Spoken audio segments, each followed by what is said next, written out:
Radio Bayard. Radio sans peur, émission sans reproche. Bonjour à tous, bienvenue sur Radio Bayard. Nous nous retrouvons pour un nouveau numéro, un nouvel entretien. Nous avions fait avec Pascal Clairotte un entretien sur la législative partielle et ça vous a intéressé. Alors j'ai un nouvel invité qui connaît bien aussi la politique locale, c'est Sébastien Mittelberger, journaliste. Bonjour. Bonjour Ludovic. Merci d'être avec nous. Mais c'est un plaisir est partagé. Vous pouvez vous présenter peut-être pour ceux qui ne vous connaissent pas. Bien sûr. Je dirige des magazines de politique locale. Je m'intéresse particulièrement aux sociologies des territoires. Donc j'ai deux magazines qui traitent de politique locale que sont le MAP et La Quinzaine. Très bien. Eh bien, écoutez, merci pour la précision. Alors, on va parler un petit peu avec vous donc, de cette législative partielle qui est dimanche au premier tour, dimanche 12 janvier. On va dire quand même un petit mot d'actualité aussi par rapport à il y a eu des figures politiques qui nous ont quittés récemment. Il y en a eu pas mal. Nous avions peut-être Max Micou d'abord, qui était figure de la vie politique, c'était médecin, qui était président du FCG. Je pense que vous l'avez connu, Max Micou. Alors, assez peu, parce que Max Micou s'était mis un peu en retrait de la vie politique ces dernières années, eu égard à son âge d'abord, mais effectivement, il a été une figure emblématique du territoire. Il fait partie du patrimoine politique local, et comme vous l'avez très bien souligné, il a été président du FCG, donc à la passion. Il a été sur le tard un homme politique de premier plan, puisque il est allé se confronter à la municipale. D'ailleurs, il n'a pas été gagné à une époque. Il a été aussi professeur de médecine. Il a été un médecin compétent et influent sur le territoire. Bien sûr, tout le monde aime Max Micou. C'était une figure tout à fait emblématique de notre territoire. D'ailleurs, il n'a pas été nommé à Grenoble, il a perdu de très peu, c'était en 2001, je crois. Oui, c'est ça, il a perdu, je crois. Alors, on chipote un peu sur les chiffres, mais globalement, il a perdu on va dire, 500 voix. Donc, c'était extrêmement peu. Ouais. Alors, vous voyez, Max Micou, moi j'ai une pensée pour tous les supporters du FCG, bien sûr, j'en suis, donc bien évidemment. Je profite pour le dire. On a également l'ancienne présidente de la... Alors, Madame Comparini, oui, qui était présidente de la région et qui a été, là encore, quelqu'un d'influent, qui a assis le rôle d'une région et de la région Rhône-Alpes, qui était, même avant le découpage récent, une région très importante et très influente. De notoriété publique, Madame Comparini était quelqu'un d'extraordinaire. Et alors moi je ne l'ai pas connu, mais j'ai lu ça dans la presse. J'avais vu son nom déjà, mais je ne connaissais pas spécialement. Et enfin, il y a eu vous avez forcément entendu parler, Jean-Marie Le Pen qui est décédé hier, alors qui est une figure là pour le coup nationale. C'est un monument de l'histoire politique française malgré tout qui s'est en allé. Oui, alors Jean-Marie Le Pen, si on fait abstraction de ses écarts de langage et puis aussi de la politique qu'il portait, si on regarde ça d'une façon un petit peu désaffectée, ça a été un personnage extrêmement central de la vie politique française, depuis 1972 où il crée le Front National, jusque dans les années 2000 où il a fini par décrocher un petit peu au profit de Marine Le Pen. Jean-Marie Le Pen est un homme qui a compté, puisque c'est un homme qui a mis en exergue une certaine façon de penser la politique et des idées qui, si on a le droit tout à fait de ne pas être d'accord avec lui, méritent d'être posées. Voilà, écoutez, merci pour votre éclairage sur cela. Bon, je pense que sur Jean-Marie Le Pen, il va y avoir beaucoup de choses qui vont être dites. C'est normal, après tout, ça fait partie de l'histoire politique française. Vous savez, en France, qui est un pays qui se dirige au centre, on va dire au centre droit comme au centre gauche depuis fort longtemps, depuis 1958, on va dire. C'est également un pays qui a besoin de ces extrêmes, de ces partis très radicaux que peuvent être LFI d'un côté, le Front National de l'autre, parce que ils apportent, non pas une controverse ou une contradiction, ils apportent des garde-fous. Et les sujets dont ils s'emparent, aussi bien l'extrême gauche que l'extrême droite, poussent finalement les formations politiques du centre à s'emparer de sujets qui, de toute évidence, doivent être débattus. Bon, merci pour ce témoignage. Alors, on va parler quand même de la législative partielle désormais. Alors, donc dimanche premier tour, puis on aura le deuxième tour dimanche suivant, parce qu'a priori il y aura en principe un second tour, parce que je crois que même si le candidat fait 50%, si la participation est faible, il y a un second tour, c'est bien ça ? Absolument. Voilà. Donc les forces en présence, on en a un petit peu parlé la dernière fois avec Pascal Clairotte. Peut-être déjà il y a des points qu'on n'a pas forcément abordés, donc on va compléter un peu ce qui a été dit la dernière fois, puis vous ne serez peut-être pas d'accord avec tout ce qui avait été dit d'ailleurs. Peut-être sur l'histoire de la circonscription. Pascal Clairotte disait que c'était une circonscription plutôt de centre droit, mais elle est quand même très à gauche maintenant, si on croit les résultats électoraux. Comment vous voyez la chose ? C'est une circonscription d'abord qui a été modifiée en 88 par Pasqua, et qui aujourd'hui comporte 5 cantons, dont 3 cantons grenoblois et 2 cantons sur le Grésivaudan. Alors, l'histoire de cette circonscription est étrange, puisque j'ai envie de vous dire, elle n'appartient à aucune formation politique. Jean-Guy Cabanel en a été le député, donc plutôt d'hiver droite. Alain Carignon, à l'époque RPR, en a été député également. Ensuite, il y a eu des députés de gauche, comme Geneviève Fioraso, comme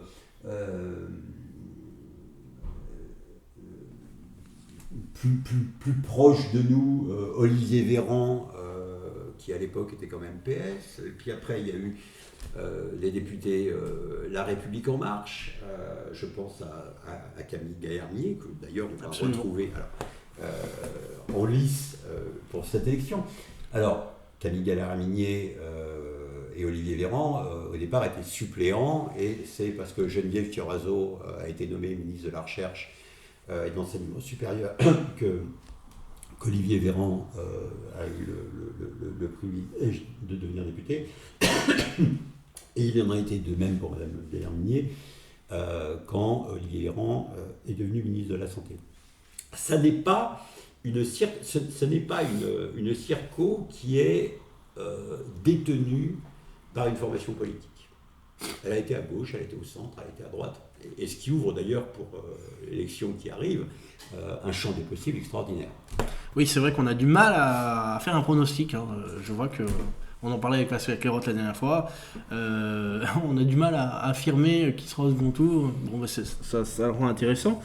Peut-être ce dont on n'avait pas parlé, c'est la démission d'Hugo Prévost, les raisons de sa démission. Donc on le rappelle, c'était le député qui avait été élu en juin-juillet dernier, donc France Insoumise, ou en tout cas rattaché à France Insoumise, et qui a été accusé par, en fait c'est le bureau exécutif du LFI à l'Assemblée nationale qui a lui a demandé de démissionner. C'était pour des raisons d'harcèlement sexuel, si je ne me trompe pas. Est-ce qu'on a plus d'informations sur... Alors, vous avez raison de souligner tout ça. Effectivement, il a été élu dans les premiers jours de juillet 2024, Hugo Prévost, un tout jeune homme qui émanait des forces syndicales étudiantes, l'Union étudiante notamment, et qui a été débarqué pour des raisons de harcèlement moral et sexuel. Je dis ça avec beaucoup de pudeur parce que aujourd'hui, nous sommes en janvier 2025 et il me semble en tout cas qu'il n'a pas été inquiété par la justice plus que ça. Donc on peut quand même un peu s'interroger sur ce qui a poussé le bureau exécutif national à évincer Hugo Prévost si vite. Plus encore, au-delà du volet judiciaire, Hugo Prévost a été élu député en juillet dans le cadre d'une triangulaire, ne l'oublions pas. Et une triangulaire qui était quand même significative, puisque Alexandre Lacroix, qui était candidat UDR, donc Ciotti, Matinée, RN, qui est à nouveau candidat. Est à nouveau candidat, et d'ailleurs, au moins, on ne peut pas reprocher à Alexandre Lacroix d'être clair sur son positionnement politique. En tout cas, il fait 18% au second tour, et c'est lui qui fait tomber Olivier Véran. Si M. Lacroix n'avait pas été au second tour, Olivier Véran aurait conservé son mandat de député. Donc c'est bien Alexandre Lacroix et cette force, on va dire de droite, plutôt radicale, qui a permis à Hugo Prévost de devenir député sur cette circonscription. Les raisons de son élection, moi, me paraissent un petit peu des raisons d'appareil. Alors, certes, il a pu commettre quelques erreurs on va dire de harcèlement, enfin, à date, je le répète, je n'ai pas l'impression qu'il y a eu des suites judiciaires qui allaient dans ce sens. Donc on sent quand même qu'il y a eu un débarquement d'Olivier Prévost. Quelles en sont les raisons ? Quelles en sont les origines ? Jusque-là, je ne les connais pas. Bon, on le saura peut-être un jour. On le saura peut-être un jour. Alors, revenons peut-être un peu sur LFI. On aura très probablement une faible participation dimanche. C'est vrai que les gens ne savent pas forcément si c'est utile d'aller voter. Il y aura probablement une dissolution dans quelques mois, en tout cas c'est ce que tout le monde sent. Puis il y a l'actualité, la rentrée, le décès de Jean-Marie Le Pen. Donc c'est vrai que je ne sais pas si les gens sont bien au courant de cette élection dimanche. Et est-ce que la faible participation pourrait handicaper LFI sachant qu'il y a beaucoup de votes des étudiants, ou alors c'est des milieux très politisés, au contraire, ils vont se mobiliser? Alors, déjà, c'est une partielle. Donc, une partielle ne bénéficie pas de la dynamique d'une élection qui a lieu aussi au national. Et il y a une dynamique sur une législative que là, il n'y aura pas. Toutefois, alors vous allez me dire, dans des milieux un peu concernés, on sent quand même qu'on parle beaucoup de cette partielle. Alors, pourquoi parle-t-on beaucoup de cette partielle ? Parce que cette partielle est à 1 an des élections municipales. Et que cette partielle, de par la configuration de cette circonscription, je le rappelle, il y a 3 cantons grenoblois, Mélan et Saint-Igné, donc une partie un peu Grésivaudan et puis une partie beaucoup plus populaire sur les 3 cantons grenoblois, va dire des choses.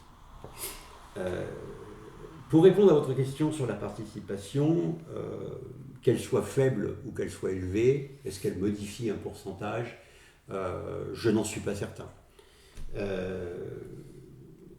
Concernant LFI, et c'est peut-être un peu le sens de votre question, il y a 3 cantons grenoblois dont on peut penser que le vote LFI peut être fort. Mais s'il y a une forte participation des 2 cantons, on va dire, extérieur à Grenoble, extramuraux, il se peut que cela bénéficie à des candidats plus centristes ou centre-droit. Oui. Mais écoutez, on va suivre ça. C'est vrai que nous disions avec Pascal Clairotte, je crois que c'est son expression, c'est une élection de militants. Alors, c'est vrai que le centre est peut-être historiquement, enfin sociologiquement du moins, moins milieu de militants. C'est vrai que c'est plutôt la droite radicale et la gauche radicale dans ce pays qui sont très mobilisés sur les questions politiques, non ? Est-ce que c'est pas un danger pour le centre ? Paradoxalement, les républicains ils sont plutôt renforcés quand il y a une partielle. Donc, quelle est la vérité dans tout ça ? Alors, d'abord, on a une représentativité des candidats qui est quand même extrêmement importante, puisque sur cette partielle, on a 11 candidats. C'est énorme. On a un candidat LFI qui semble répondre aux desiderata du nouveau Front populaire. On n'a pas de candidat socialiste sur cette partielle, j'insiste. En revanche, alors on a, ne l'oublions pas, Rémi Adam, lutte ouvrière, que j'ai eu la chance d'interviewer il y a quelques semaines de ça et qui sera dans son rôle. Et ensuite, on a un florilège de candidats, bloc central, centre-droit, qui sont à la fois des libéraux et des sociodémocrates. On pense à Madame Gaillard-Millet, bien sûr, on pense à Hervé Gerby, qui fait une campagne extraordinaire. On a une droite traditionnelle et légaliste avec Nathalie Béranger, et puis on a une droite, on va dire, plus radicale, mais qui émane quand même à la base des LR, puisque Éric Ciotti a été président des LR pendant quelque temps. Donc c'est surtout sur le partage de ce bloc central qu'il y a du monde. Et c'est très très intéressant. Est-ce que cela répond à votre question? Je vais continuer pour poursuivre la discussion. Est-ce qu'il y a quand même pas, on dit c'est l'extrême centre ou plusieurs candidats du centre, il me semble quand même qu'il y a des particularités quand même bien claires. J'ai le sentiment que, c'est Camille Gaillard-Minier, excusez-moi, c'est plutôt le centre-gauche, parce que quand on prend sa vidéo de campagne, il parle plutôt de progressisme, des valeurs qui sont plutôt de gauche, et là où Hervé Gerby, qui se dit aussi du centre, il parle quand même beaucoup de sécurité, il a une écharpe bleue d'ailleurs, vous voyez les couleurs font quand même plutôt penser à la droite. Est-ce que vous voyez la chose comme ça? Oui, alors vous avez parfaitement raison. Camille Gaillard-Minier incarne, on va dire, l'aile centriste gauche de la Macronie. Bon, ça, elle est parfaitement cohérente avec Olivier Véran. Olivier Véran est quand même plutôt un homme de gauche. Et donc, il est intéressant de voir que Mme Gaillard-Minier incarne justement cette aile gauche de la Macronie. Effectivement progressiste, effectivement sur une programmatique plutôt social-démocrate, où le libéralisme est très peu évoqué. Hervé Gerby, au début de sa campagne, se réclamait d'une tendance plutôt horizon, donc plutôt teinté Édouard Philippe, donc plutôt teinté droite, d'une orientation libérale. Toutefois, vous avez raison de le souligner, Hervé Gerby s'est emparé de sujets cruciaux et qui intéressent les Français, que sont la sécurité et que sont la santé. Et là-dessus, Hervé Gerby ne se trompe pas. Un des sujets fondamentaux aujourd'hui des Français, et peut-être plus particulièrement compte tenu des événements récents du bassin grenoblois, c'est la sécurité. C'est la sécurité. Et là-dessus, Hervé Gerby a parfaitement orienté sa campagne. Alors on verra les résultats dimanche, du premier tour, mais je pense qu'Hervé Gerby ne se trompe pas. Vous pensez qu'un candidat comme ça, sans parti derrière lui, pourrait créer la surprise? Ce serait quand même sacré, ce serait pas un hold-up, mais ce serait quand même une sacrée surprise. Vous l'avez dit tout à l'heure. Alors je pense que si c'était une législative qui s'inscrivait dans une démarche nationale, non, c'est pas possible. Une législative, on ne part pas sur une législative si on n'a pas une étiquette. Sur une partielle, vous l'avez dit, avec une participation qu'elle sera ce qu'elle sera,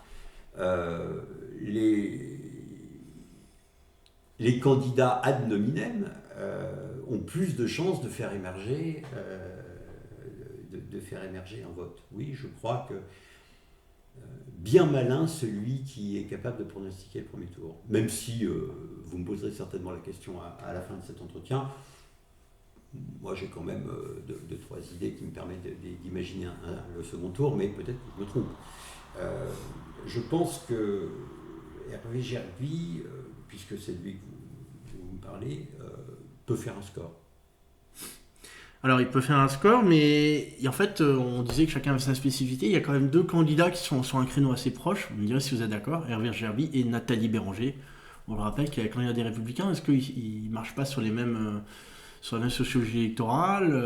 Alors, d'ailleurs, j'ai vu dans ce débat télé Grenoble, c'était assez entre les deux, ils se sont quand même bien écharpés. Oui, parce que c'est difficile pour eux deux de séparer leur ADN politique. Vous Hervé Gerby totalement raison. Suppléant de Nathalie Béranger en 2007. Suppléant de Nathalie Béranger. Nathalie Béranger, aujourd'hui, est une candidate qui bénéficie quand même de mandats en exercice. Elle est conseillère municipale à Grenoble, elle est conseillère régionale, avec quand même des fonctions importantes. Elle est présidente d'Alpexpo, donc elle incarne, si vous voulez, quand même une légitimité du fait de ses mandats actifs. Hervé Gerby bénéficie, lui, d'une notoriété forte de par son métier. Il a été président du CRIF, hein, c'est pas un inconnu. Toutefois, Nathalie Béranger représente les LR stricto sensu.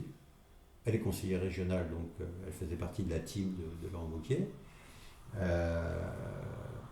Elle a fait les premiers pas de sa campagne quand même avec une estampille Michel Barnier, qui était quand même à ce moment-là Premier ministre de la France. Oui, absolument. Donc elle a quand même plus qu'une étiquette, elle a une légitimité, et là je dis politique, une légitimité de parti, il ne faut pas avoir peur des mots, qui la rend forte sur ce territoire. Ouais. Mais écoutez, on va suivre ça aussi, ce duel dans la campagne, parce que c'est aussi un duel quelque part. Hein. Chacun va se compter, je pense, au vu des municipales. Vous avez un petit peu parlé de ça. C'est un ballon d'essai peut-être pour Gerby notamment, pour Nathalie Béranger bien sûr, si elle arrive au second tour, pour Alain Carignon, etc. Ce serait sans doute aussi un appui très fort. Je pense que c'est une élection, et vous avez très bien résumé la situation, qui va être pour certains un galop d'essai pour 2026. Si Imaginons que le candidat LFI, Yassou Fock, gagne cette législative. Ça veut dire que LFI est encore une formation politique qui compte notamment sur cette circo, nous rappelons quand même que sur cette circonscription, il y a 3 cantons grenoblois, intramuraux, et donc qui seront autant de votes potentiel pour la municipale. Donc c'est un indicateur extrêmement important pour LFI. Si LFI ne gagne pas cette circonscription, alors qu'on peut imaginer, comme vous le disiez tout à l'heure, qu'on est plutôt sur une formation politique qui se mobilise lors d'élections, si elle ne se mobilise pas ou qu'il ne remporte pas cette législative, ça peut vouloir dire que pour 2026, LFI ne sera pas si fort que ça. Alors, c'est marrant, vous dites ça, ça me fait penser à... Parce que la dernière fois, j'avais un petit peu critiqué le Parti Socialiste en disant qu'ils n'avaient pas présenté de candidat. Ils avaient sûrement eu tort. Peut-être que... Est-ce que vous pensez que le Parti Socialiste mise sur une défaite de Yassou Fock pour peut-être reprendre la main localement ensuite ? Est-ce qu'il y aura une stratégie derrière ? Aujourd'hui, sur le nouveau Front Populaire, NFP, descendant, héritier de la NUPES il y a quelques années, le Parti Socialiste et Place Publique ont du mal à retrouver leurs petits. Ces grands mouvements de rassemblement, de formation politique, c'est toujours un peu étrange. Est-ce qu'un communiste, est-ce qu'un écologiste, est-ce qu'un membre de LFI et des socialistes sont en phase sur tout? Je ne le crois pas. Et au-delà de ces unions, ce que je crois, monsieur, c'est que les électeurs n'en veulent pas. Un électeur socialiste n'est pas un électeur communiste. Un électeur socialiste n'est pas un LFiste. Et un candidat écologiste n'est pas un socialiste. Donc, il y a un moment donné où on peut imaginer... que ça ne durera pas. Que ça ne durera pas. Et puis, vous savez, ces formations politiques ont une histoire. On raille souvent le Parti communiste. On dit oui, c'est un parti du passé, tout ça n'existe plus. Mais regardez sur notre territoire, sur notre bassin métropolitain, Saint-Martin-d'Air, qui est dirigé par un maire communiste, c'est la 2e commune de l'Isère. Pas n'importe quoi. Échirolles, qui est une ville administrée par Enzo Sully depuis de nombreuses années et qui appartient, si j'ose dire, aux communistes, est une commune importante. Ah oui. On ne parle pas de village. Enfin, c'est la 3e j'ai peut-être. Plein de respect pour les villages, mais ce sont des grosses communes qui sont administrées par des administrations communistes, par des équipes municipales communistes depuis fort longtemps. Donc, Sur le national, on peut railler les communistes, hein, pas de problème, en disant oui, c'est parti du passé, qui est encore communiste. Enfin, sur les territoires, c'est pas forcément la vérité.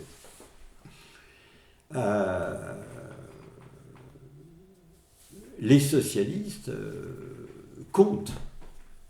Vous savez, dans les années 70, les socialistes faisaient des scores absolument dérisoires aux élections.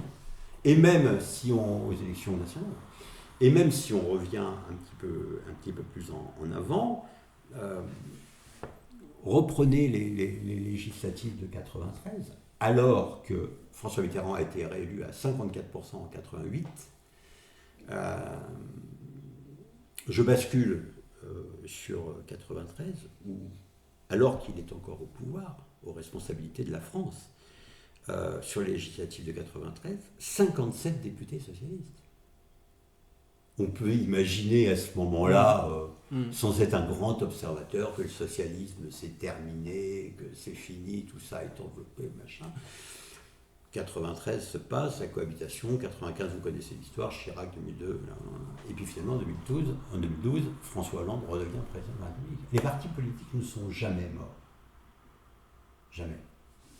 Même quand ils traversent des crises colossales, il y a toujours un moment où ils reviennent. Le Parti socialiste est un parti qui compte en France.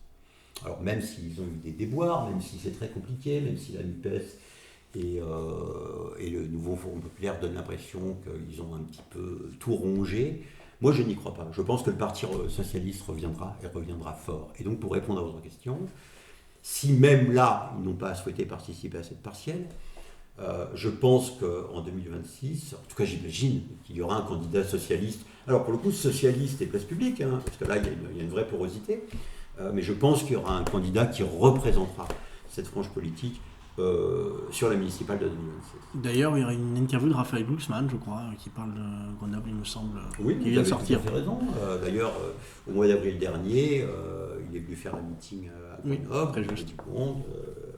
fait partie de cette gauche social-démocrate, bien sûr, mais très progressiste. Le parcours de Raphaël Glucksmann est un parcours étonnant. Il est atlantiste, il s'intéresse beaucoup à ce qui se passe aux États-Unis.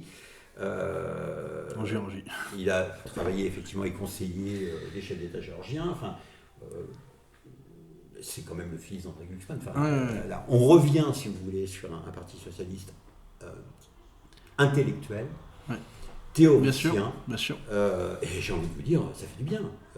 On a la même chose à droite. Hein. J'écoutais, moi, pendant les élections européennes, à la fois le programme et à la fois les éléments de langage de François-Xavier Bellamy. Il y a du niveau. C'est intéressant. Oui, c'est vrai. Je pense très sincèrement que, pour finir de vous répondre, que la politique de demain sera constituée à nouveau de théoriciens et d'intellectuels, à droite comme à gauche. Alors ça, c'est un point vachement intéressant. Bon, je ne partagerai pas votre avis sur les Glucksmann, mais il se trouve que j'ai travaillé pour mon mémoire de Master 2 sur les nouveaux philosophes, dont André Glucksmann. Bon, je ne sais pas vraiment mes convictions, mais enfin, j'ai beaucoup apprécié votre remarque. Un dernier point peut-être, vous l'avez évoqué lors du pronostic, on est un petit peu obligé, c'est très difficile, on n'est pas devin. Est-ce qu'on se dirige quand même vers un duel LFI-UDR-RN, donc Liège-Loufoque, enfin, Nouveau Front Populaire, pardon, plus exactement, face au candidat soutenu par le RN, mais qui est de la tendance Ciotti, rappelons-le, Alexandre Lacroix.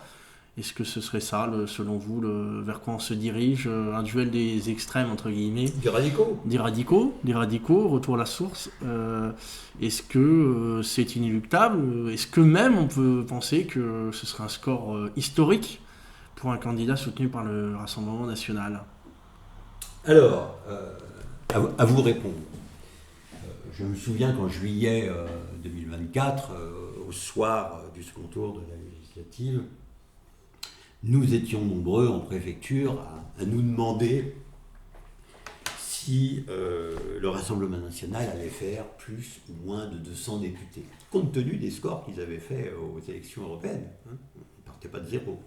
Au final, grande surprise, 142 députés c'est beaucoup moins que ce que nombre d'observateurs avaient imaginé. Toutefois, il faut se souvenir que 10 ans en amont, ils avaient 2 députés. Aujourd'hui, ils en sont 42. Ça dit des choses. Mais ne nous éloignons pas de votre question. Je pense quand même, puisque vous me posez la question, que notre pays se gouverne un tant soit peu au centre. Je pense vraiment que Yes Loufoque sera au 2e tour. Je le pense vraiment. Il y a quand même 3 cantons grenoblois, on est sur une ville. Il sera en tête en principe. Il devrait être en tête. En tout cas, il sera au second tour. En tête, je ne sais pas. Mais il y a quand même 3 cantons Grenoble intramuros. On est une ville qui a élu et réélu Éric Piolle très largement, quoi qu'en disent les observateurs chagrins, en 2014 en 2020. Donc il y a une ville qui est quand même très positionnée à gauche. Donc je pense que Yes Loufoque sera au second tour, bien qu'il n'ait pas d'ancrage local, bien qu'il fasse une campagne très modeste, voire discrète. Je suis d'accord avec vous. Quant à Alexandre Lacroix, puisque c'est de lui que vous me parlez, moi je reste quand même sur son score de 2024. Ce jeune garçon ne fait quasiment pas campagne. Il est extrêmement sympathique, mais il a des moyens qui sont ce qu'ils sont, donc il ne s'exprime pas à tour de bras, et il fait quand même 18 points. Ah oui. Là, nous sommes sur une partielle. Et cette partielle, elle a suffisamment de candidats à droite pour nourrir son suffrage. Je pense qu'elle ne sera pas obligée de reconnaître son vote dans un vote plus radical.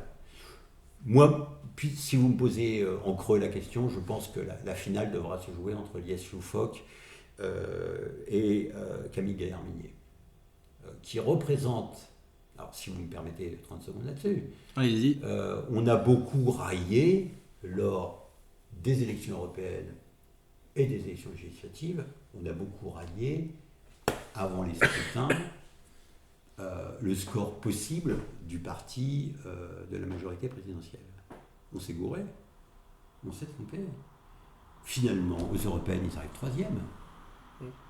Finalement, ils sont loin d'être ridicules lors de la législative, où ils pèsent encore. Ils ne sont pas à la rue. Quand on imagine les législatives que j'évoquais tout à l'heure en 93, où finalement le PS fait 57 députés. Là, on n'en est pas là. Donc, il y a 2 prismes, 2 angles. Toute la journée, sur les médias, on vous dit la cote de popularité d'Emmanuel Macron, c'est une catastrophe, jamais aussi bas, jamais, personne n'a été aussi bas. Quand il y a un scrutin, ils sont toujours là. Ils représentent aujourd'hui une force centriste très intéressante. Et pourquoi ils représentent une force centriste très intéressante ? Il y a ce mythe du en même temps qu'on a beaucoup raillé.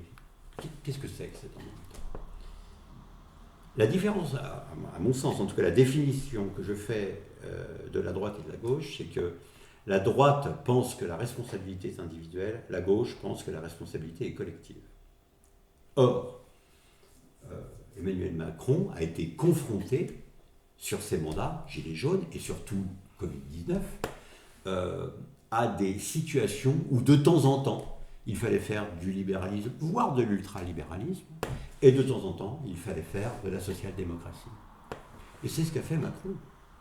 Je ne pense pas que Emmanuel Macron soit très à gauche. Je pense quand même que de par sa formation et ce qui a jalonné son parcours, c'est plutôt un homme de droite. Mais quand vous êtes président de la France, vous êtes président de tous les Français. Et quand la situation vous impose de faire de la social-démocratie, vous en faites. Et quand la situation vous impose de faire du libéralisme, vous faites du libéralisme. Je crois.